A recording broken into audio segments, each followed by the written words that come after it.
ফের আক্রান্ত পুলিশ, থানায় ঢুকে তাণ্ডব মত্ত যুবকদের। পুলিশ কর্মীদের মারধরের অভিযোগ। এবার বাগুইআটি। অশান্তির সূত্রপাত হয়েছিল শুক্রবার ভোরে। প্রত্যক্ষদর্শীদের দাবি, বাগুইআটি নারায়ণপুরের রাস্তার মাঝে গাড়ি দাঁড় করিয়ে মদের বোতল ছোড়াছুড়ি করছিলেন কয়েকজন কল সেন্টার কর্মী। প্রতিবাদ করায় এলাকার এক বাসিন্দাকে তারা মারধর করে বলে অভিযোগ। খবর পেয়ে ঘটনাস্থলে গিয়ে দুজনকে গ্রেফতার করে পুলিশ, বাকিরা পালিয়ে যায়। সকালবেলা এই জায়গাতেই 7 জন যুবক তারা গাড়ি নিয়ে আসে এবং গাড়ি নিয়ে এসে রাস্তার উপর তারা মদ্যপান করছিল। শুধু মদ্যপান নয়, অশ্রাব্য ভাষায় গালিগালাজ, মদের বোতল ছোড়া ইত্যাদি বিভিন্ন সময় ধরে চলতে থাকে। এখানে কয়েকজন ছেলে এসে জল ফল নিয়ে আর কি রাস্তার মধ্যে মারছিল। আমি বলার পরে আমার কথা শুনিনি, আমাকে উল্টোপাল্টা গালিগালাজ করেছে।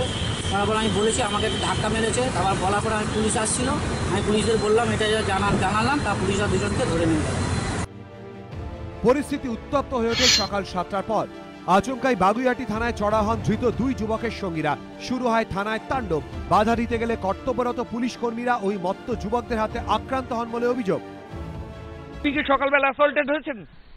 হ্যাঁ, আপনি অ্যাসল্টেড সেটা হয়েছে। কি হয়েছিল? ধাক্কা মেরেছে। গোলমাল শুনে থানার পাশে কোয়ার্টার থেকে বেরিয়ে আসেন বিধাননগর পুলিশ কমিশনারেটের এসিপি সুব্রত কংসবণিক।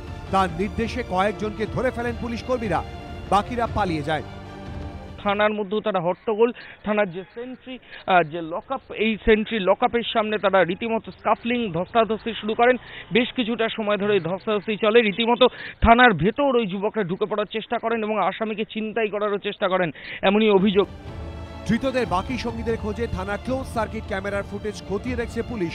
তবে এ ব্যাপারে কোনো প্রতিক্রিয়া মেলেনি পুলিশ কর্তৃপক্ষের। ময়ূর ঠাকুর চক্রবর্তী ও রঞ্জিত সাউ, এবিপি আনন্দ, কলকাতা।